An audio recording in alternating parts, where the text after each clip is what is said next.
Welcome into the CHGO Bears Podcast on a historic day, the 78th birthday of Gregory P. Allen. If I'm 78, how old does that make you? He's dead. 46. Yeah. It's Greg Braggs' birthday. It's a Bears Wednesday. Herb Howard is Happy here. birthday, Braggs. Thank you. You don't Everybody look a day clapped. over 50. Thank you. Everybody clapped for me like I had ran a marathon or something. Yeah. Braggs. Braggs, I did it. We're legitimately proud every time you make it through a day. Yeah, that's what I was like. It's like, is everybody surprised I made it? Yes, to we're legitimately thrilled when you wake up every day. Like, he made it again? Cool. So a year, that's like and big time. What's amazing for you that you have to, take a deep breath and settle in is that people around here actually like you. Yeah, that's also an odd change from last year on my birthday when I'd walk onto my bricklaying job site and be told to, a lot of different words that weren't as nice. I did not get a standing ovation walking onto the job site last year. We lean into the emotion on this show at this fine work establishment. We're a tender group. I thought we were happy just because it's Baldy Day. I didn't know you were talking about his birthday. Yeah, well, that's the real reason. As we do bring in Brian Baldinger into the show Wednesdays with Baldy. Baldy, great to see you. Thank you. Happy birthday, Greg. Thank you. Congratulations, another year. Yep. Appreciate you, Baldy. I made it. Yeah. So, Baldy, I watched your the Baldy breakdowns, which are the best, and you actually made me feel better about the Bears' offensive performance against the Vikings, just underlining how potent that Vikings defense is.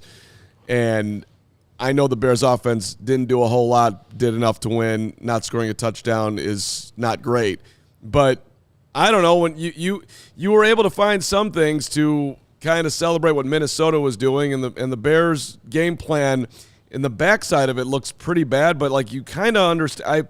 I don't know. I understand even further why they were trying to do what they were doing because of what Minnesota is able to do, and they're not just going to do it to the Bears; they're going to do it all across the NFL. So thank you. Well, look, Minnesota. Brian Flores is doing a great job. He really is. That defense is confusing. You don't know what they're in. There's moving parts all the time. They still can get an illusion of pressure, or they can get max pressure. They just do something, and they take your options away. Justin's back there. He's holding the ball, and he's like, okay, I got this free hitter coming at me. I got to make a decision, but they just took my number one read away.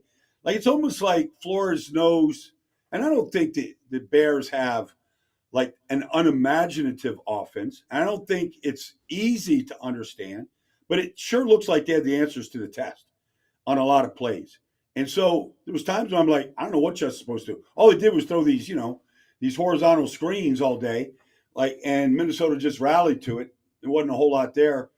But look, we talked, I think, last week about they got to eventually win one of these games. Otherwise, it doesn't make it. And so they found a way to win in the last 2 minutes. And, Justin made some really good throws to DJ in order to do that. Yeah, that's the thing, Baldy. What a lot of fans wanted were more stuff over the middle, more slants. And that sounds easy in theory, but it's not like it seems like it's not like every team in the league is completely stumped by Minnesota. I'm sure they give a heavy blitzing team's going to give everyone a tough time. But, like you mentioned in one of your clips, the Cole Kmet chip, that was over the middle. Throw at the at the blitz, not away from it, right? Well, they actually, they anticipate. Well, the good thing about that play to Kmet was they anticipated a max blitz zero, and then that's what they got. And then a lot of teams will anticipate it; they just don't have a play for it. So they ran three receivers deep and ran all the coverage off, and then just leaked Kmet out late, It's actually, I thought it was a really good creative play. And I know for a fact I'll see it again this week. For some other team will copy that.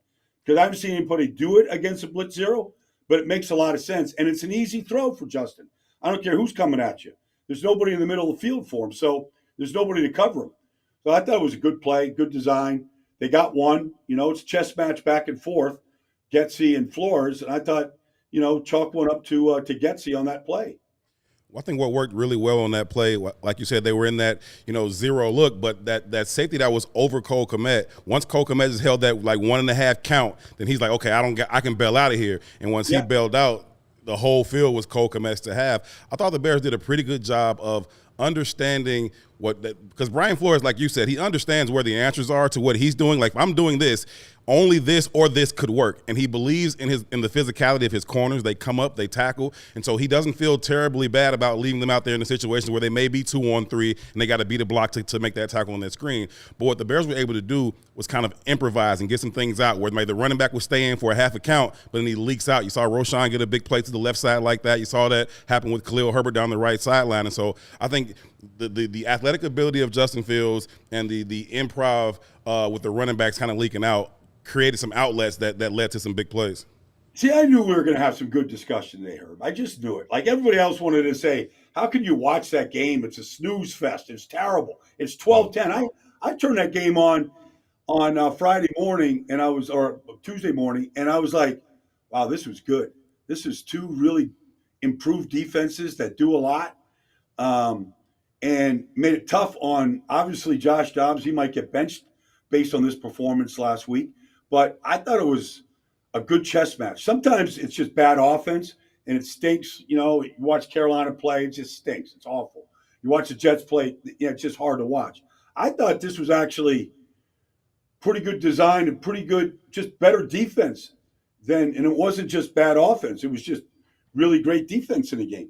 Well, very entertaining game. Well, that's the thing, Baldy. I mean, the last 2 weeks, you could chalk it up to Josh Dobbs, but the defense played very similar against the Lions, who have been very good this year. And yes, they let go of the rope at the end of the game, but 7-8 turnovers here the last 2 weeks. It seems like eight.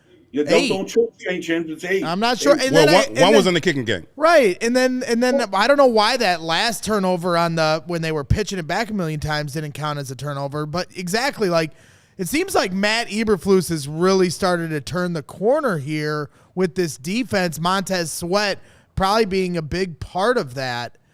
So, like, for me, I probably would have fired Matt Eberflus week 4. I fired him twice on these post-game shows.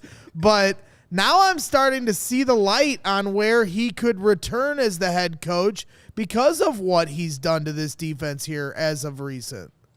Well, they're playing. I mean, they got an excellent game out of the rookie Terrell Smith. He stepped in and played big. He's a big kid. He's got good size, but he played well. Jalen probably played the best game I've ever seen him play. Thanks. The first interception was just – I sent that play to Charles Woodson, to a bunch of guys that I know understand the game, and they thought it was brilliant. A brilliant play of just basically baiting Dobbs to throw the corner cut. He got underneath it. Not many guys even think about something like that against that smash route concept. But like Brisker, Eddie Jackson, first play of the game, they went deep, and Smith and Eddie Jackson squeezed it. They were in the deep part of the field. They took it away. The pass rush is much better. The young kids up front are getting better. TJ Edwards is just a good football player. So he plays the same every week, no matter what I saw him play every game in Philadelphia. They still haven't replaced him in Philly.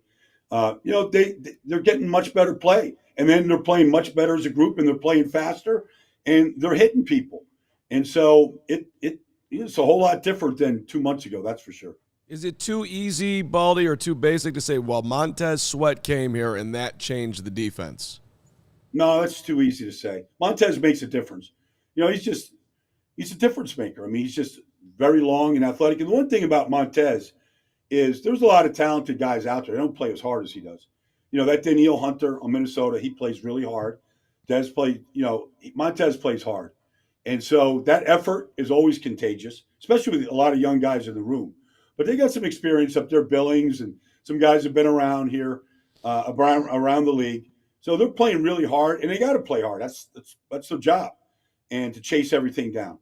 But he's made a difference. But it's more than just that right now. It was good to see him make some game-changing plays. He's been a difference maker since he's been here. Like just lining him up out there, he's going to be a difference maker for the Justin Joneses and the Javon Dexters of the world. But I thought on Monday night he made some game-changing plays. The Vikings ripped off that 20-something yard run, and the next play he comes back, gets the sack with Jaquan. I thought that was a huge play in the game. And I think that, when you talk about having an elite pass rusher that's making top dollar, you want to see him make those game-changing plays. I thought he started to do that on Monday night. Baldy, I want to go back to that first play that you mentioned, if you will, the Terrell Smith play, right? They went at him first play of the game. New rookie on the field, went at him first play of the game. What was interesting about that, obviously Bojack got under that ball. Eddie Jackson was not supposed to be there, right? They were in cover. They were in zero, and he told me that in the locker room. He's like, I wasn't even supposed to be there. We were in zero. I just kind of saw it, and so I drifted back there. And Flus confirmed it to me in the post-game press conference. I asked him about it. He said, yeah, Eddie Jackson just kind of read that thing and got under it, and I thought that was just a very good veteran play to understand, let me help my young guy out. No, I mean, it's always great to get that type of insight, because I didn't know about that either, Herb. I mean, it looked like he was late getting there, so I didn't know if he had other responsibility. But now that you're saying it's blitz zero, he was. But that's a heads up play. But the veteran players kind of see things in a way that can't really be taught. It's an instinct. You've been out there in center field for a long, long time. You made your share of big plays in this business, and so Malcolm Jenkins used to cover for guys that would blow coverage in Philadelphia, New Orleans. It's just, that's what you got to be able to do at safety. Ryan Clark used to cover for Polamalu all the time. When Polamalu saw something, he just went and out there freestyling. That's you got. I mean, that part is part of the fun of Sundays, is coming to the sideline and go, hey man, I don't want to leave you hanging out there. I saw an opportunity, so that's great. That's a great sign of awareness right there. If you're not following Baldy on Twitter, get your life in order. At Baldy NFL, his Baldy's breakdowns are phenomenal. It's a great way to look back at what Baldy sees that the Bears did well. I didn't realize how great of a play that Jalen made on his pick, like the way he baited and sold. Was sick. It was so, and Baldy brought that to me. So tip of the cap, Baldy. But here, give me a grade on Justin Fields for his performance against the Vikings. Well, I mean, look, you got to hang on to the ball. I mean, I understand. Like you the two fumbles are you got to protect the ball better. Period. I know he's an elite athlete, but you can't have that. But other than that, I mean, I thought I saw the field good. I thought I could have done another breakdown. I was going to do it. I don't want to overdo it, but I saw him go through progressions, and Vikings are taking this away. He's coming back to the other side of the field and making a check down throw. Just because there's no touchdowns out there, everybody wants to criticize him. I thought he played big. And that last drive, the throw to DJ down the middle for 36 yards, it's 3rd and 10. Like, I'm a little surprised Flores didn't blitz him on that play. But, I figured 3rd and 10, we've got him backed up. We just sacked him. Whatever happened, play before wasn't good. And, he just, like, I thought it was the best throw he had probably in 2 weeks. I mean, he just ripped it where you got to rip it. Yeah, the receiver's breaking open, but you got to trust DJ's going to be there. You just got to let it fly. You got to rope it, and he did. And I thought that was a good play. I thought the play before that for the 16 yards where he gets outside the pocket and he's just buying time going to his left and he hits DJ for 16. Like, I thought he made a number of key plays in that game. I thought I like Justin Fields. Like, I would not give up on him. I believe that I know people are looking at the win total and all. I understand what they do. But I just feel like let's just play it out. Let's see what he does against Detroit this week. Let's just let him keep playing, see if they can stack some wins here, get on the other side of the ledger a little bit. I don't want to back you in a corner, but I'm going to try to do it anyway here because you've been on the show and you've talked how much you like Caleb. Yeah, I do. Right. And so if the Bears actually end up with the number 1 overall pick, are you really passing on Caleb to stick with the number 1 pick? Come on, Adam. They're not going to lose these games. No, but they got Carolina's pick, Baldy. So it's the odds are that they are going to get it. So okay. I mean, it could change. So you have the number 1 overall pick. What are you going to do? That's a hard decision because financially, it makes sense to move on and take Caleb. And then you're starting all over, and it's not a guarantee. but I love Caleb. So, and you can build your team. You can add your defensive linemen. You can add more playmakers. You can do all that stuff with a rookie contract. If you got to go and pay the going rate to keep Justin around, you're not gonna be able to do all. You're not gonna have that flexibility. So it's like I'm not talking out of both sides of my mouth. I'm going like that's a difficult business decision for anybody because I like Justin and I believe you're going to see continued improvement. But at the same time, Caleb, who might be ready to play and do what C.J. Stroud's doing right now, and if you can add a studded receiver and you can add more help on the defensive line and all that and build around them. I mean, well, that's why for me, if they get the number 1 pick, there's little scenarios I think where it's not a intriguing thing for the Bears. If they draft Marvin Harrison Jr. and keep Fields, intriguing. If they draft Caleb Williams, intriguing. If they trade back and get a bevy of picks for the number 1 spot, that's also going to help their franchise. So as long as they get the number 1 pick. Hold on, Greg. So, honestly, you're saying that the Bears can't lose? That's what I'm saying. Okay. All right. I just want to make sure I was hearing it right. Well, yeah, I mean, look at last year. They passed on CJ. Saying, how often in 100 years has anybody ever said about the Bears they can't lose? Well, I'm certainly more on. You might be right. I don't think you're wrong. But I'm just right. I'm just hearing it going. Bears can't lose. Oh wow. We've seen them lose a lot, even when they're positioned to win. You can make the argument last year that they passed on C.J. Stroud. It's revisionist history, but they ended up with Darnell Wright, DJ Moore, and a future first-round pick, a future second-round pick. So, I'll take that. No, I'm with that too, and I know a lot of people were talking go get Bryce Young, and we've seen how that's so far going early returns. Nobody's done. I'm not out on Bryce Young yet or anything like that, but I'll say this. Ryan Poles has shown himself to be very creative when he has an ample amount of resources. And so I think he'll be creative again. But I think if you're talking about what's best case scenario for the franchise, to me, that is to say we've already answered the quarterback question going into this process. And if you feel like you've already answered that, then you've got a ton of resources to start filling all of your other holes. And I definitely want Marvin Harrison Jr. And you want to add some more talent to the interior of that O-line, or you want to put some more talent on that D-line and shore up the secondary, whatever it is you want to do, right? If you already answered the quarterback question and you still have this huge allotment of resources in terms of draft capital but also salary cap, man, you're in a really, really good spot. And this idea that we go through every year, right? One of these quarterbacks is going to be a generational talent. We throw that around like that's just something to say. That's not real, right? Even in the league right now, there's probably only a handful of quarterbacks that I would take over Justin Fields right now. If I was building my team right now today from scratch, there's only a handful of quarterbacks in the league that I would take over Justin Fields. So this idea that there may be 2 or 3 of them coming out this year is ambitious and probably unrealistic to me. I say stick with the guy that you got, build around him. Baldy, this is a tough decision as you're underlining here, as everyone's underlining, really.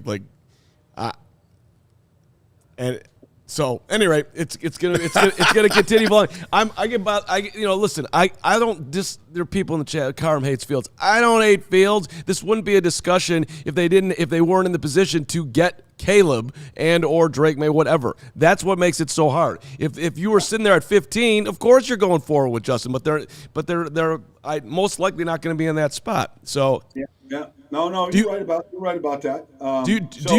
Do you see a guy getting significantly better from where he was? Would you say that about Justin? Yes. Yeah, I believe in Justin.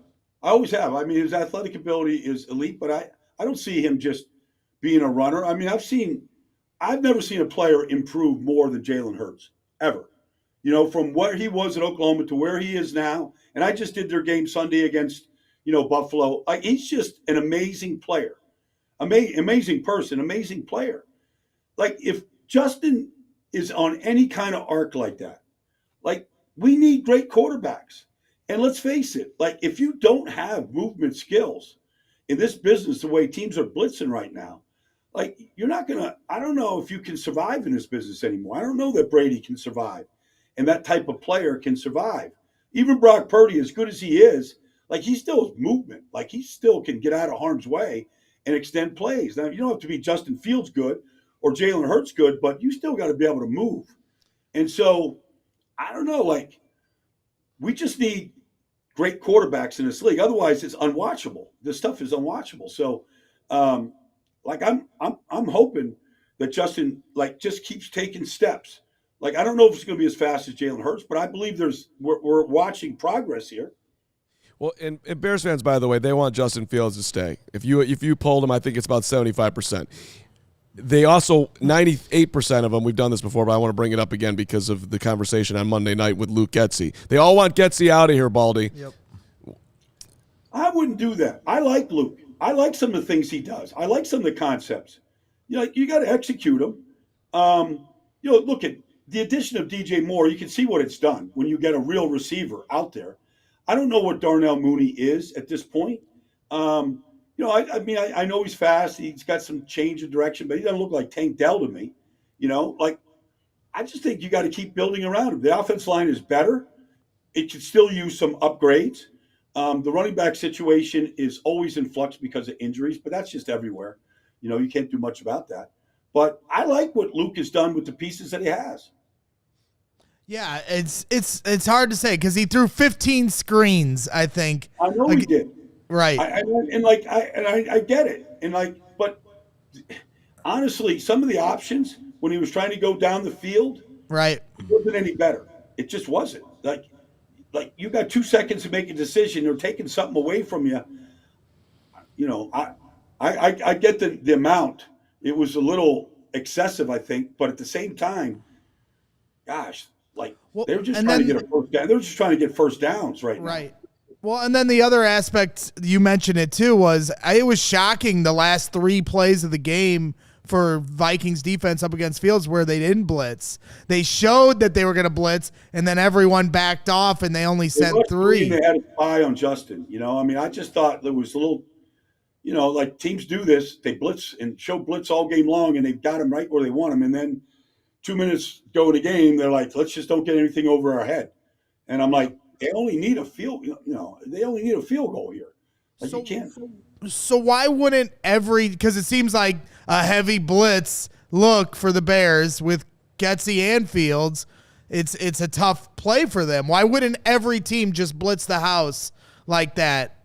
I understand it's probably a personnel question or answer.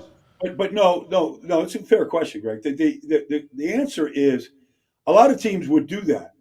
They just break down in the back end when their responsibilities and communication, like what I see from Minnesota, is they're not breaking down in the back end doing this stuff. They did early in the year, but they confused Patrick Mahomes early in the year against Kansas City. They should have beat Kansas City. What teams do is they try to do too much, and then the responsibilities break down, and nobody's in the post, and somebody's supposed to be. And so you watch, but they got really good safety. Harrison Smith is a Pro Bowl safety. He's really smart. Cam Bynum is a hell of a player. This Josh Metellus is everywhere. He's just cracking heads out there. I couldn't figure out what position he played. I'm like, is he a linebacker? Is he a safety? Is he a nickel? I said the exact same thing the other day. I'm like, the guy's everywhere. He's in the back third. He's blitzing. He's a linebacker. He's everywhere. He's a really good player. They just figured out how to use him as a great chess piece right now. It's a good example of great coaching, man. Just use football players. And I don't like when coaches can't use football players. Is he this? Is he that? Is he this? He's a football player. If you can't find out how to use a good football player, that's on you. Yep. Yeah, I'm with you, Herb. Baldy, great stuff. The All NFL podcast, killing it. Hassan Reddick, you guys just had him. Yeah. ALLCITY_NFL on Twitter if you guys want to follow it and start checking out the show. You guys are crushing away over there as we knew you would. Just have Kevin Byard on. He's talking about coming to the Eagles and getting ready for the 49ers this week. It's been good. It's been a lot of fun. Yeah. Baldy, we'll see you next week, my brother. Okay, guys. Best, man. Appreciate it. Yeah. Brian Baldinger, Baldy's breakdowns. The Jalen play. He's the best, man. He is the best. That Jalen Johnson play was absolutely sick, right? He saw the wide receiver break in. As soon as he saw him break in, he's like, okay, Kyler's going to take care of him. Now I can sink back under this thing. He dropped back under it, caught it with 2 hands, high pointed it. The return was trash, but the pick was nice. He was the way you could just tell the way he was returning it. He was desperate to get pay dirt there. It was like once you hit past that first guy, the wall was set up for you. And Flus talked about that in his press conference Tuesday. And he's like, yo, we got to get a better return there. We had the wall set up, and he's right. He's not wrong. Jalen Johnson completely gave up on the wall, and we tried to go back around. It's like, he got twisted up a little bit trying to cut back in. Did you? I've seen him do that a few times at camp, setting guys up, for the high-low and understanding that bait. And Jalen is really good. He's playing at a that's the thing. And level. we didn't get a chance to ask Baldy this, but but it's like, I guess I'll ask you this, Herb, because he drops the pick six, and that's all fans are going to harp on. Yeah. But he had a great game. I mean, he had the interception. The other interception he caused, on the last one. And it just seems like to me he's proving his worth. And it's just like every game is like an indictment on how much in the negotiating, like the tug of war there. No, nobody understands that more than him. And I love Jalen Johnson, so I mess with him about it all the time. I thought he should have had a pick six against Carolina. Thought he should have stepped in front of a 75-yard. He should have stepped in front of a pass that was going to Adam Thielen, and he would have had a 75-yard pick six. I messed with him about that after that game. And so this game, I come in the locker room, and he's like, come on, just tell me. I was like, you already know. And I was like, it's really just about you fumbling the bag. I'm hearing these coins fall out of your pocket every time you drop these balls. Like this is on you. So he understands that. But I thought he played really well on Monday Night Live watching the game. Yep. When I rewatched the game, I think that was the best game I've ever seen him play. Yep. The dude was everywhere in the run game. You couldn't block him in the screen game. He was making plays. He had the tip that led to the pick that you referred to. He had the one pick. You should have had the other one. He played a phenomenal game. Yep. So I want to talk to you about Matt Eberflus and him in a second. But first, are you in the market for a new vehicle? If you are, then we've got some great news for you. We are on the same team right here with Ray Chrysler Dodge Jeep and Ram in Fox Lake. We had Cole Kmet out there last week. You should come on out, too. This is your last chance for this, so you can book this today. At Ray CDGR, you're always going to be able to shop one of Chicagoland's largest inventories and find unforgettable savings.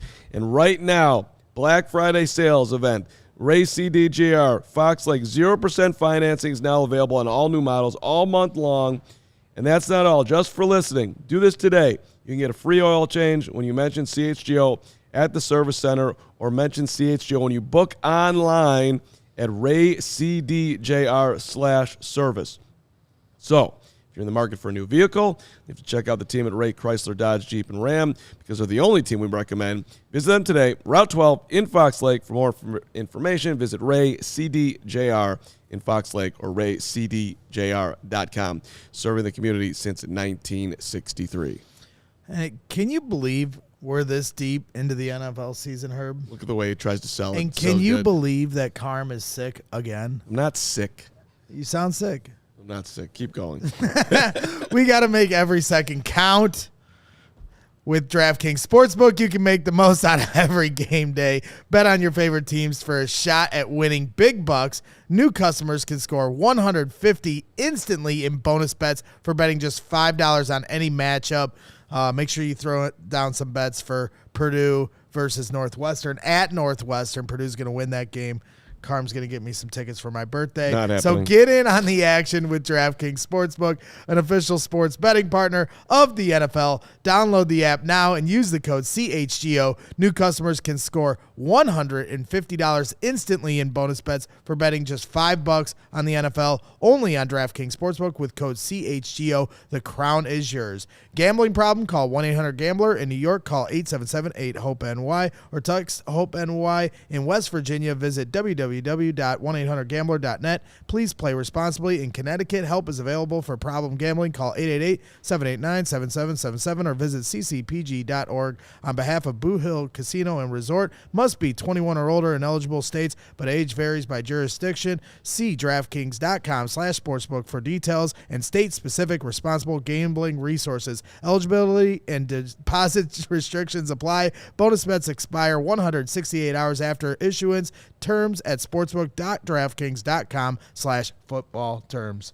And our DraftKings pick of the week, Thursday Night Football, we're doing the Cowboys are a 9-point favorite at home versus Seattle. Herb, you get to make our DraftKings pick of the week. 9-point favorite. No, I don't think they cover the 9. I think they'll probably win, but I don't think they beat Seattle by 9. All right, Seahawks take the 9, our DraftKings pick of the week. Now, we have a very special moment on the show as it is someone's birthday today. And boy. unfortunately, Oh, my God. nobody planned anything, but we did have one leftover cupcake from 3 days ago. So we have brought it out to you, the last cupcake. You're mocking me. You know how many carbs that is? I'm following my macros. You bring out a carb. Thank you, Sarah bringing it out for you.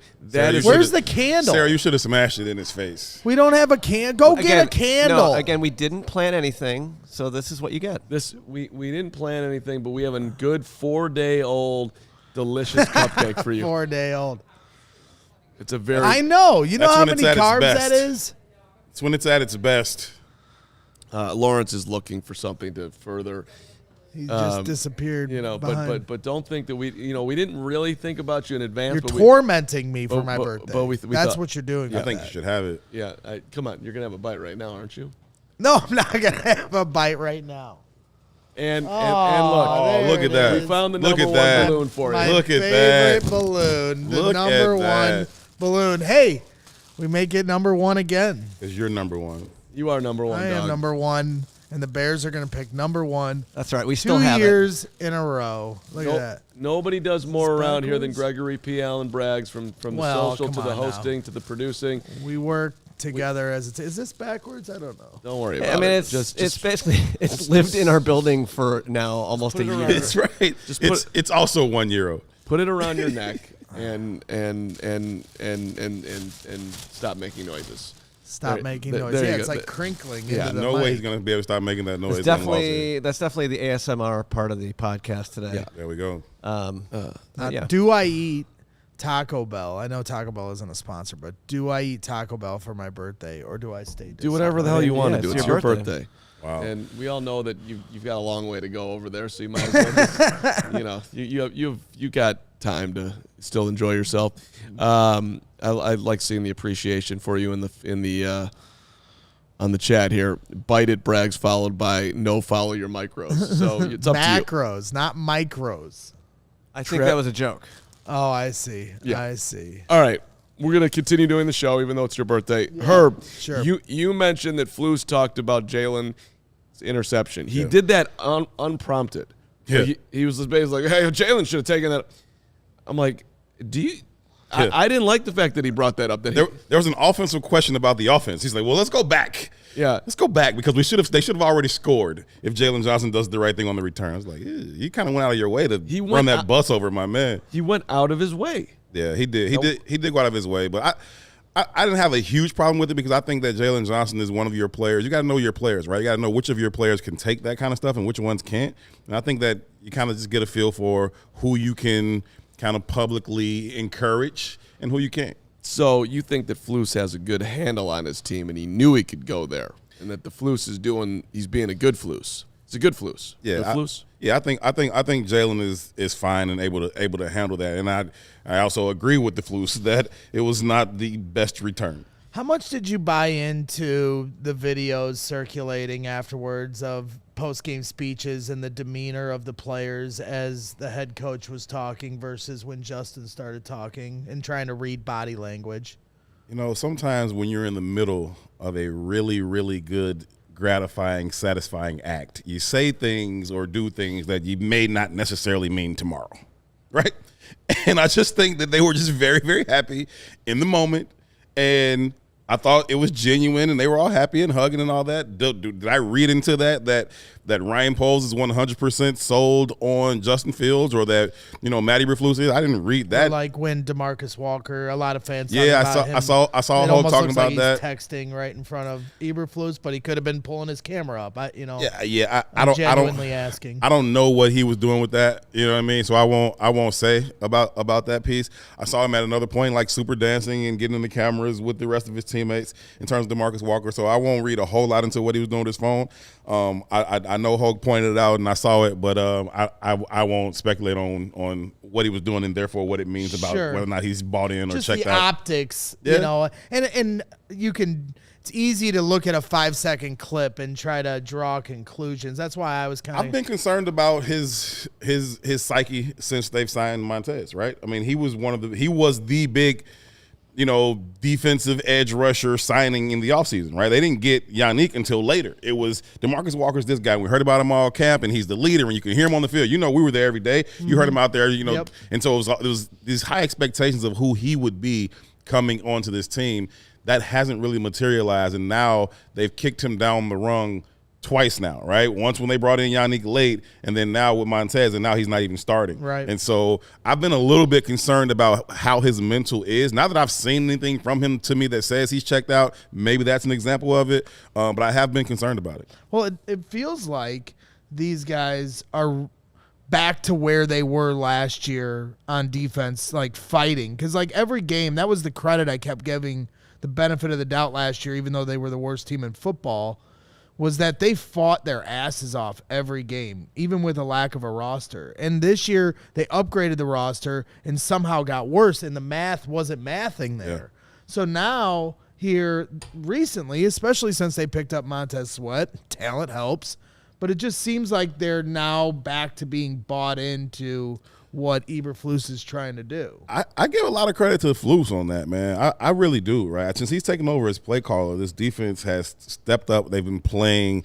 a lot better. They've been taking the ball away, and I think you have seen those hustle and effort plays. I think even before, Montez Sweat gets here, maybe around the same time, but when Flus takes over, I think you start to see that defense just play a lot better. And I know he talked early in the season about, he's not going to spend as much time, with the offense and divvying up his time and all that. But I think that now he's, as the defensive play caller, I think he deserves a little credit for what we've seen. So let's talk to the Flus, because I think the Flus loves this show. He doesn't have a whole lot of time in his day, but he makes time at noon. No doubt. He watches us live, even though he never comments, unlike Nagy. I think he actually wants to fight Nagy.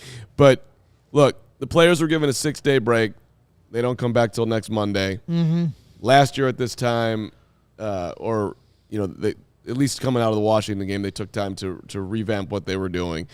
They don't need to do anything necessarily like that, but I do think this is a crucial. How are we going to best use the final 5 games of the year to learn whatever else you want to learn about Justin, and also continue to move the defense forward and make some player evaluations? I mean, I would like to think they know what they're doing with Jalen, and eventually they're gonna pay Jalen, because why wouldn't you pay Jalen? But I'm how would you want Herb coach Bragg's birthday? How would you want them to use this time? What would if they were to consult you, Herb? How do you think we should best go about the rest of the year? How do you think we best set ourselves up to do that once we start playing? Once the Lions come in here a week from Sunday, what are you telling them right now? Well, I think they just keep doing everything they're doing on defense right now, right? I think that they're starting to get a more consistent pass rush from the front four, but they're also dialing up these timely pressures and bringing those blitzes. Keep doing what you're doing on defense, and keep putting Justin offensively in positions to prove that he is or is not the guy going forward, right? So when you get down to late half situations, put the ball in his hands, right? This idea of wins and losses, whatever, I think if they continue to play defense the way they're playing, they'll be in every game. And so they'll have opportunities offensively for him to make game-winning plays, and I think you just keep putting themselves in position to do that. I think they're running this experiment. I know Tyreek is hurt, but I feel like you referenced, what they should do with Jalen Johnson, but I think they're still trying to find out, do we have 2 good young starters in this league, right? Can Terrell Smith and Tyreek Stevenson be starters in this league? Maybe they can, maybe they can't. Neither of them is Jalen Johnson, not at this point in their career. No. So I think they're playing that game, and I don't really like it. So I would like for them to stop that. But other than that, keep doing what you're doing defensively, and every single opportunity that presents itself for Justin to display, I am or am not the guy, put the ball in his hands and let's see. Well, and that's why we're so frustrated at the end of the Detroit game, where it's run, pass, and they try to hit the deep shot to win it. And you one side of it's like, hey, you're taking the ball out of your best player's hand, Justin Fields, let him have a chance to win the game. And we were like, well, they did on 3rd down. Well, but even going back to the drive before on the 3rd and 7, right? Before they kicked the field goal to go up 12. They ran it. Put the ball in his hands. So in the Minnesota game, those final 3 plays, it still ended up being 3rd and 10, but they had 3 plays where they gave Justin all the opportunity, and they eventually got a defensive breakdown where there's your best player, DJ Moore, your best wide receiver, coming open into the middle of the field, and Justin Fields finds him. So, like you said, that's definitely the focus the last 5 weeks of the season. Give Justin Fields every opportunity to show who he is if they're still making that evaluation on him, which they clearly are from what they've put out in the press conferences. Who would you like to see get a higher snap count the rest of the way? Gervon Dexter. So that's the obvious number one, right? Yes. That is the obvious answer. We've seen him flash. Yes. Okay. So are you diminishing Justin as in Jones? Are you diminishing Billings as in Andrew? Are you giving it an even split, which would still be a little bit more for Dex? Like, how are you doing this? Because that, to me, that is plays on a rotation. I don't think they're gonna. I understand, it like but well, they might not. But here's a guy who is emerging. Here's a guy who is a second-round pick. Here's a guy who could really, if he does hit to another level, he can do something for your defense that those two cannot. I think it makes a whole lot of logical sense here that you'd want to, give him a longer runway to show what he can do. That's still a huge hole or a big question on this roster, that 3-tech position. You're talking about it being the engine of this defense, but you don't have a game changer at that position. And so if he can develop into that, you want to start to find that out right now. Maybe you can answer that question before you go into the offseason, because I think you know who Justin Jones is and is not at this point in his career. He's a good player. He's fine. I don't have no issue with Justin Jones. He's had a good year. He's not a game wrecker, right? That's just not who he is, right? And so Andrew Billings, I like Andrew Billings. I don't even include him in this conversation. I love what he does and what he brings to this offense on first and second down.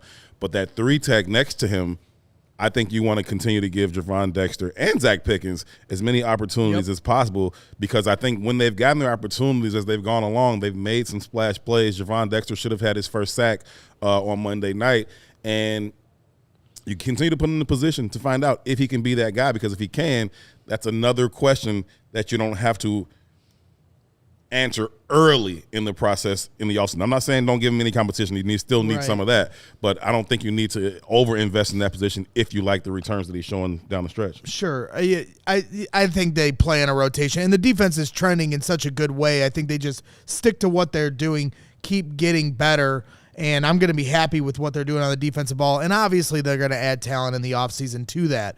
So I move over to the offensive side of the ball, because when you talk about early decisions, one guy in particular that we need to get 100% on, and he's played great since he's come back, is Braxton Jones. Mm-hmm.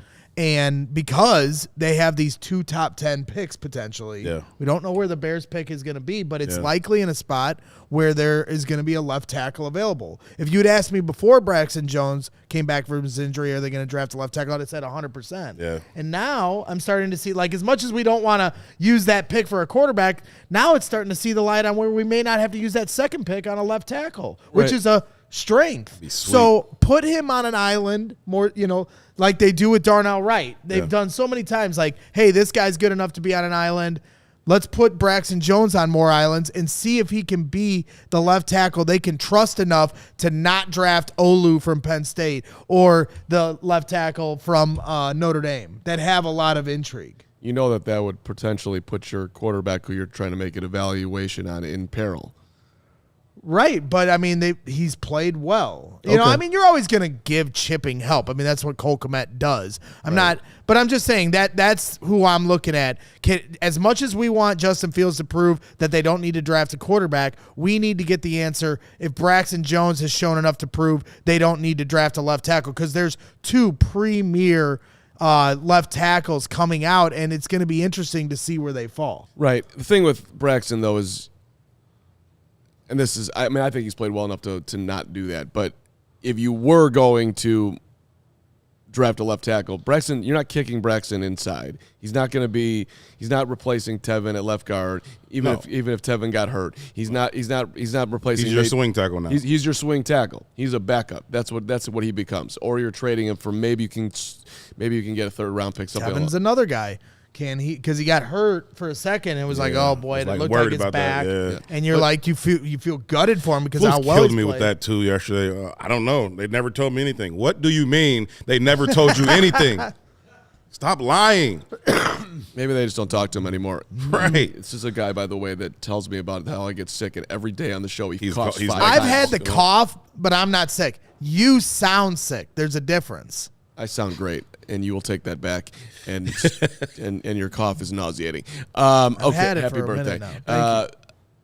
Thank The guy on offense that I think we can talk about getting more snaps, and they did it last game, Roschon. is Roschon. Bingo. So He got a lot of snaps. Where he took on the 2 blitzers. I know Tevin cleaned it up at the back end. Yeah, y'all be hyping his ass up, man. Like Who, Tevin Tevin? Jenkins. No, Roschon. Y'all been doing that since he got here, and I like Roschon. I'm on the Roschon train now. Well, Tom Thayer started it. I'm on the Roschon train now for sure. But he pancaked 2 guys. Yeah, him and that 330-pound left guard that came over there and cleaned up Harrison No, Smith. Tevin certainly helped, but Roshan delayed the 2 Roschon- to get Tevin to come Roschon over. is a really good pass blocker. I think that's as much as anything why we saw him in so much against that blitz heavy team. 100%. But yeah, Tevin Jenkins came over and cleaned that up. I mean, Khalil Herbert averaged 5.7 yards per carry last. I know you're a big Khalil Herbert guy. Well, and before he got hurt this year, he was doing it again. He was averaging 5.3. Now he's working his way back. He got 6 carries last week, four shot, 24 of them. I don't think he's all the way there, but I think he's close. And he made a nice catch on that first drive. Yeah, so I kind of feel like which was a hell of a play by Fields, too. It was. I still like Khalil, but I think there's an interesting decision here if they're going to play Roschon more. Well, they're always going to roll the running backs over. Yeah. I think that's abundantly clear. Unless you have a King Henry, a Saquon Barkley, it doesn't really matter, right? You get some good running backs and you roll them because you can match the production even if they aren't equally as talented. That's why I wasn't, so down about them getting rid of David Montgomery. I like David Montgomery personally. I think he's a better running back than anybody that have 1-to-1. But in terms of replicating the production, you can absolutely do that without paying that top dollar for it. I think Khalil Herbert is actually his own worst enemy when you talk about, who should be paid at running back. Because here's a guy who leads the league in yards per carry, and he's a 6th-round pick, right? You know what I mean? So it's like you are the poster child for why they don't pay running backs. You're like, hey, pay me. He's like, why? Right. I can get somebody just like you in the 6th round. Khalil You know what I mean? Herbert. Like, you're the reason we don't pay them. Yeah, and I think, was it you who asked him that, by the way? Yeah. You're like, aren't you your own worst enemy? And he just starts smiling. It's a double-edged sword. It's terrible. It's like the better he does, the less leverage he has in negotiations because, we'll just get another one of those. Yeah. Sucks. All right. We got something special here for the last segment, but first of all, shout out to our friends at Midtown Athletic Club. They've got 4 Chicagoland locations: Palatine in the northwest suburbs, Bannockburn on the North Shore, Willowbrook in the southwest suburbs, and, of course, the Midtown Athletic Club and Hotel in the middle of Bucktown and Lincoln Park, which is, they're all absolutely phenomenal. Midtown Palatine has just launched a multi-million-dollar transformation of the club. It's going to be complete in early 2024. That place was sweet beforehand, for the record, but it's going to be even nicer now, obviously. So, listen, you can get a favorable rate if you join before the end of the year. Listen, if you're a single guy or gal going in there, I like that look for you. Nice scenery. If you're a family with kids, I love that look for you. They've got the kids area, which you can drop off your kids while you go work out. Great time at the pool. That's a good spot for you. If you're in need of a lifestyle change, I like that for you. If you're looking for holistic wellness, just feeling good all the time and getting that mental side, I like Midtown for you there. Listen, treat yourself right. There is no better Treat yourself. There is no better investment that you can make than joining Midtown Chicago. It's one of the top gyms. Carman's so good. You got it. Just feel it. And by the way, a bunch of us are all going over there today. So we're gonna enjoy some yoga. We're gonna enjoy some. They got boxing too, by the way. If you want to get some aggression out. Oh yeah. Let's get in there. Get some heavy bags. I'll record that. Yeah, there we go. So head over to, this is what you got to do. Go to midtown.com/CHGO, midtown.com/CHGO. Find out more. Tour the Midtown Athletic Club nearest you. That's right. And to Troy in the chat that said, Braggs' ad reads are worse than a root canal. I'm going to show you why you're I wrong. thought you did pretty good on the DraftKings one. It wasn't Carm level at the finish, but it was pretty good. Thank you. Take that, Troy. And another app that I'm going to have to use here this weekend because it's clear that Carm's not going to come through with tickets. So I got to go hit up the Game Time app and use the code CHGO for $20 off. If you get sick of some of these other secondary market ticket sites, that don't show you the full price right away, don't have a seating chart where you can find your specific seat. That's the kind of stuff that Game Time has to offer for you. You shouldn't have to worry when you're buying tickets to your next big event. Game Time is the fast and easy way to buy tickets for all sports, music, comedy, and theaters near you. With killer last-minute deals, and they show them to you. When you go on the website, they'll show you the best deals you can get to that event. All-in prices, views from your seat, and their best price guarantee. Game Time takes the guesswork out of buying tickets, makes quicker decisions easy for you. So last-minute tickets, flash deals, zone deals, easy to find and buy tickets for every kind of event in your area. Views from the seats in the venue, like I said before, a really nice seating chart that I'm going to be looking through for Welsh Ryan Arena come Friday because my friend won't get me a birthday present, Herb. That's okay. I'm not judging. So Game Time has deals on tickets right up to the start of the event and even an hour after it starts. So you can get even better deals if you wait a couple minutes after tip-off on Friday. It's the best place to find last-minute seats. Find exclusive flash deals, sponsored deals on tickets for football, basketball, baseball, concerts, like I was saying. With zone deals, you pick the section and Game Time picks the seats for an average of 18% savings. So, like I said, download the Game Time app, create an account, use the code CHGO for $20 off your first purchase.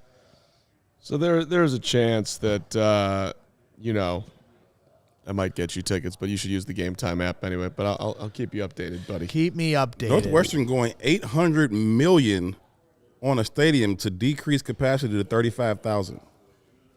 Well, look, when you got the smallest alumni base in the Chicagoland area, the way to keep people out of there is to build a small stadium, get your 25,000 purple in there. And it gets loud. It's have you been to Welsh, Ryan? I'm talking about the new one. They're going to do it again. About the football stadium. Well, I'm just talking about the basketball Oh, yeah, I've been there. stadium. Yeah, for sure. I think it's a great stadium because, they're never going to, don't make it as big as Mackey Arena because they'd never fill it. Yeah. But keep it smaller, keep it nice, and it's a great environment for a basketball game. Hoops is a totally different animal. But although it's half. It's going to be, there'll be a ton of boilers there on Friday night, which is why I don't want to give you tickets, which we've already discussed. Which if I do give you seats, you got to wear CHGO See, you're gear. dumb because, if you got me tickets and then I agreed to, be civil.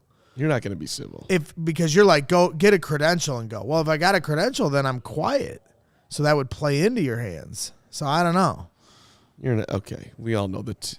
Civility is not. You could try to keep that wall quiet. But so I get it. I appreciate it. All right. Hey, I want to wrap up because it's your birthday, Braggs, on something that, we should do for you. No, this is a good one for you. This scares me. No, it's all good. 28 semifinalists were named for the 2024 Hall of Fame. Yep. And your guy, Devin Hester. Devin Hester is in there. 8 players made it to the final stage of 15 in the class of 2023 that are coming back as semifinalists this year. Of course, Devin is one of them, along with Jared Allen, Dwight Freeney, Andre Johnson, Torrey Holt, Patrick Willis, Willie Anderson, Darren Woodson. It's just amazing reading these names of how good of football players those are. And then there's this guy that, return kicks. But, oh, my God. You know what? So disrespectful. Gary Ross, right? Yeah. Your guy. He's in the chat right there. There he goes. I tweeted about something about the Devin Hester Hall of Fame thing, right?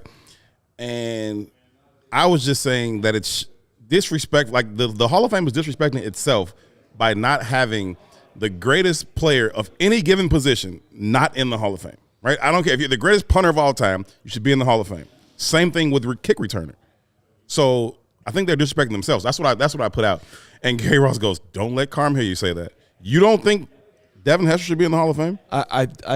What I've said on the show, and I'll say it again, I do think that he belongs in the Hall of Fame. But I'd also like to have a little bit of caveat. Some dudes have to wait. A punt and kick returner, you got to wait. Why? because you're not on the same level as an every down player. You're just not. What about a punter? He changed the game.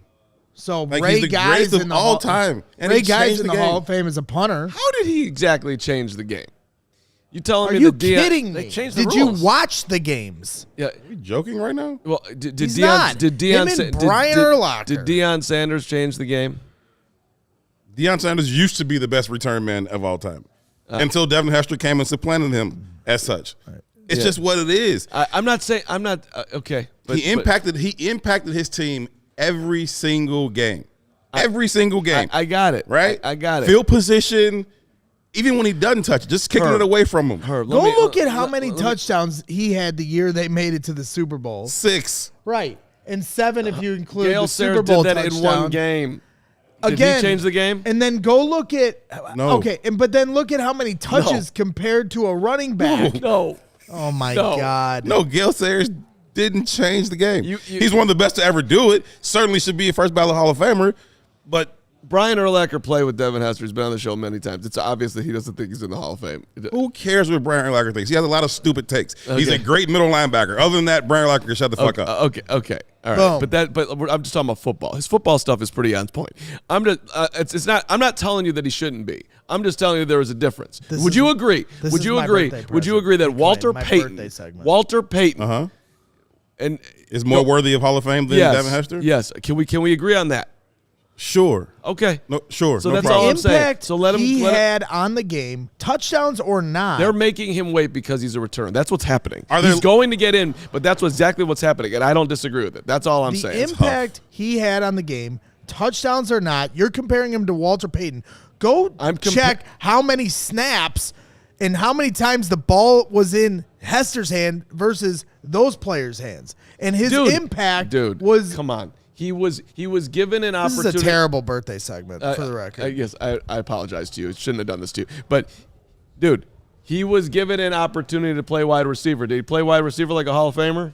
Yeah, because that was his fault. It wasn't his fault. I know. Forced He to be wasn't- the number one wide receiver. No, he wasn't a Hall of Fame wide receiver. He wasn't a Pro Bowl wide receiver or anything like that. So what does that mean?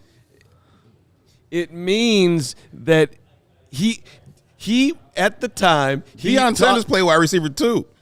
He wasn't a Hall of Fame wide receiver. Deion Sanders was an elite cornerback, one of the best to ever do it. And Devin Hester is the best to ever return kicks. It's not even debatable. It's okay. The best to ever return kicks.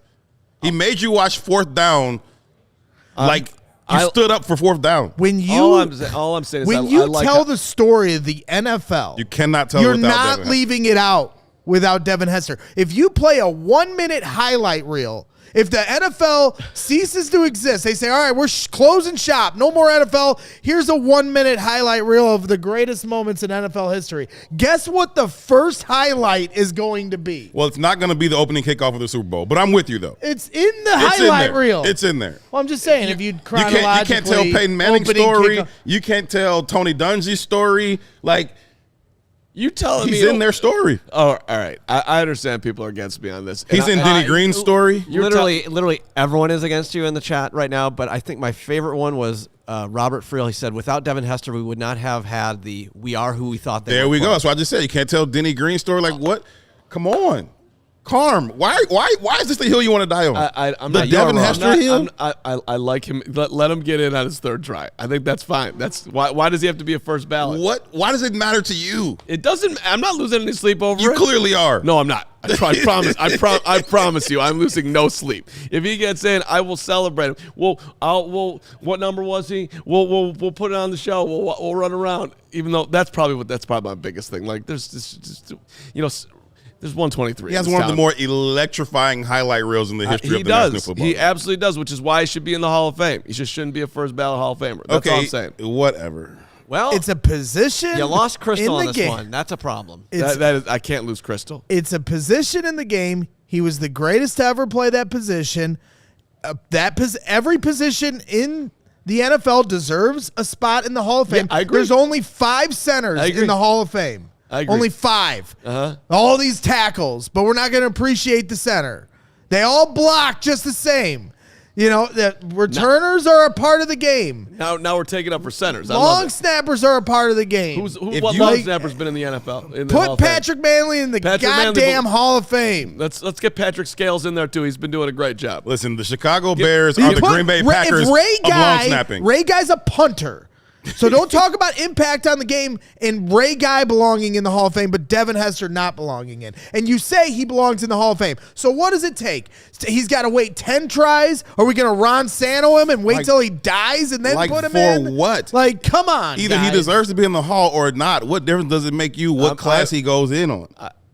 Again, if I'm voting, I'd vote him in on try 2, try 3, This is the try 4. stupid stuff they did to Terrell Owens. Yeah, but the fact that he wasn't the first ballot Hall of Famer is absolutely insane. But okay, so that's totally different. They did that to T.O. because they're stupid. No, because they didn't like him. Yeah, because he was too. That's what I'm saying. They don't respect themselves. But the Hall of Fame isn't about you or your personal feelings. It's about putting the greatest players of all time immortalized as they belong. What's the most important position on the football field? Quarterback. What's the second most important position? We can debate it, but maybe edge rusher. Okay, what's third? Corner, left tackle. Okay, when do you get to punt returner? Let me know. You can get to it whenever you get to it, but is it a position? That's what I'm saying. Like they put, and I got to give my guy Jack Silverstein, Reed Jack, when he said a gridiron, and I'm gonna bring him in one day just to help you understand what you don't understand here. But they put Jared Allen over him when they were trying to select, this selection committee. Jared Allen's a great defensive end, but in the rankings of defensive ends, like he didn't change the game the way the other defensive ends did. No, he's not. But Devin Hester changed the game in a way that we've never seen before. Love Jared Allen. From he that had his 22 position. sack season or whatever it was. It's silly to pick nits on. Oh well, he did that. No, he changed the game. He was special. What? The very best to ever do it. Special belongs in the Hall of Fame. Tell me this. Why does he mean so much to you? Give me. I don't know because I'm a Bears fan. No. There's something more to it. Because in my opinion, he was, and you're gonna go crazy here, but here comes the Jordan comparison. He was like Michael Jordan in a Bears uniform, and why? Not because of the stats or being the greatest of all time of all sports, because whenever he touched it, he could take it to the house. Exactly, because with Jordan on the last second shot, everybody in the building knew he was going to make the shot to win the game, and he did it anyway. Even though you knew it was coming, they'd call a timeout and go, Jordan's going to kill us here and beat us, and he did it anyway. Devin Hester, every time the ball went up in the air, everyone knew he was going to take it to the house, and it's 11-on-1. And it's essentially 11-on-1, and he's still every time. You know what my favorite highlight is, and I won't even go that far, and I don't necessarily disagree with you, but I won't even go that far because it just opens up space for debate. I will end this. I ended at simply this: he's the best to ever do it, therefore he should be in the Hall of Fame. But my favorite clip for Devin Hester is the kick that he takes back, right? The missed field goal that he takes back, right? Because he catches the ball in the end zone, he starts walking. And then he comes out, and the announcer is on the TV like, what is he doing? And 109 yards later, he's to the crib. That's what he's doing. He's Devin Hester. He's Devin, and Hunter Hillenmeyer is laying dudes out all up and down the sideline on that thing. Like, now, Devin did it by himself. Listen to Braggs. Nobody else would have done it. I'll tell you that. Devin set those blockers up a lot of times. I mean, his blockers are great. Brendan Iambadejo, I could go all day. Peanut Tillman. And that was the other thing that was great about it. They were excited to block for him because they knew this could go to the crib. Exactly. I mean, Corey talks about it all the time. I mean, but Devin also set them up on some great blocks too. But by the way, he understood the flow of a return. He set those guys up. He was magical. You know what? I'm angry. Yep. Okay. So Carm's an idiot. We've now ended that conversation. We got some super chats to get to. What this a great Crystal segment. That birthday segment sucked. Crystal loved it. You got to get all excited about your guy. You thank me now. You have this wrong. You know you're my guy. You are wrong, Crystal. If you only knew. Let's go to Chris Pagero. $4.99. I'm not going to take this slander from Law. Does Eddie Jackson have a spot in the Bears' hypothetical Ring of Honor? Ugh. That's a reach, Chris. Yeah, I don't know. I mean, he started that way. You would have thought it was a lock his first few years, but I don't know. All right, Muhammad Elmi, $4.99. Think about it. Keep Fields. Marvin Harrison Jr. hated verse centerer in second round. What? Who? I can't read that sentence. Marvin Harrison Jr. I think there were some autocorrect problems, but he's picking guys in the autocorrect got you there, Muhammad. Braggs, you called it in camp. All short passes proved it. Green Bay game. Now there we go. He was 27 to 37. Thanks, Muhammad. Appreciate you. Started 12 of 12. First quarter was dominant. Over 13, I think. All right, this is from Fire Poles Keep Justin, $5. That's a nice handle. Why do people say running and running D are important when last year we were number 1 in rush and this year number 2 in run D, but we're one of the worst teams in the NFL? That's fair, but I think you have to be able to run the ball just to not fall into being one-dimensional offensively, and then you got to be able to stop the run to force teams to be one-dimensional defensively. But I mean, listen, it's a well-made point. It takes all three phases, and the Bears haven't been able to put that together in the history of the franchise to be good on equally good in all three phases. Either we'll have one or two, but never all three. Look. Last year's just different from this year's. All I'd say to that Fire Pulse Keep Justin. The fact that they're able to stop the run is good. Now we're seeing more third and longs. We're actually and now the Bears can actually and then you can get after the passer. Yeah, can get to the quarterback a little. Last bit better. year we were giving up 3rd and 20s like it was 3rd and short. Like right, exactly. They stand back there forever. It's starting to change. We're not all the way there yet, but I think it's obvious. We can all see the progress. Tito, what do you got, Tito? Don't need a left tackle. Jones is top 10.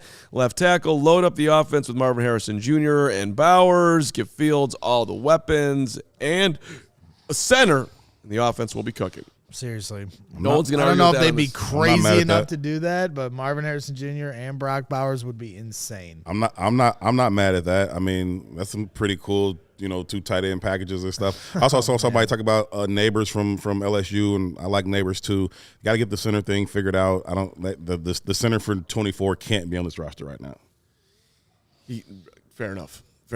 All right, before we go, yes. I don't know if you guys noticed this on the it's Spotify Wrapped Day, where they tell you what you listen to most. Mm-hmm. And this guy tweeted at the Bears account, Pontus Mingert. I got one on Instagram, too. He said, "Excuse my Swedish language." That's right. This was in Sweden. But my top 0.1% of listening to the CHGO Bears podcast, and he said, worth every one of those 20,000 minutes. Thank you for the great coverage, guys. 20,741 minutes listening to you idiots say stupid shit. Absolute insanity. We love you. Go. It's unbelievable. Love you for that. Cy Foppy on Insta who reached out to me. You're the man. Just appreciate everybody. Also, Lifted Sheriff who reached out to me on Instagram. You're the man. Thank you so much for listening, supporting, telling a friend. We greatly appreciate it. So I mean, that's 20,000 minutes. That's 345 and a half hours. Yeah, King Dingus on Twitter said, I have a week and a half worth of minutes listening to G. Braggs and Carm argue with each other. 15,113 minutes. Are you not going to eat your cupcake? Well, that's absolutely awesome. I do not want you guys to restart this conversation. I do not want you guys to restart this conversation. I'm not going to. I do not want you guys to restart this conversation. But there is a super chat that we need to acknowledge. Eli Sherman, we appreciate you. $1.99. So good. What NBA rule did MJ change? Hester changed the NFL. Right. No, Hester was better than Jordan. I completely agree. Stop it. Stop. There it is. Oh, yeah. That was very good. Isn't it? Very good. I brought it for you on Sunday. You didn't show up, but you're getting it today on your birthday. That's good. Yes. That is good. Thank you very much. I want to give a quick shout out. Happy birthday, buddy. Super happy birthday. I want to hope give this a is quick the year shout that out Devin to gets in. If Anthony he doesn't McGee. get in, Met him in the airport yesterday. He was like, "You're Herb Howard." I was like, "That's what my mom named me. That's true." He's like, "No, I follow you on the Bears coverage." And I was like, showed a whole lot of love. So shout out to you, and I appreciate the love, man, for sure.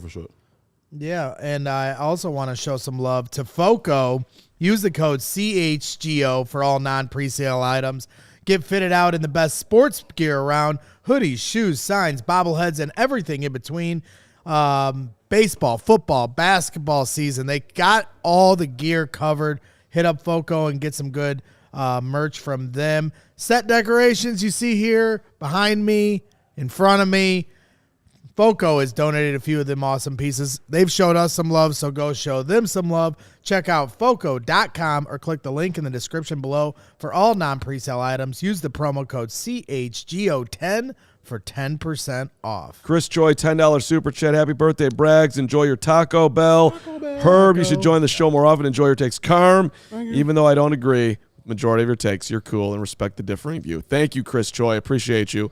That's what we try to do. You know what my favorite part of the show today was when I was about to eat this thing, and his mouth was like, no, right here. That was very good. Now I want it. Yeah, now I want it. That was beautiful.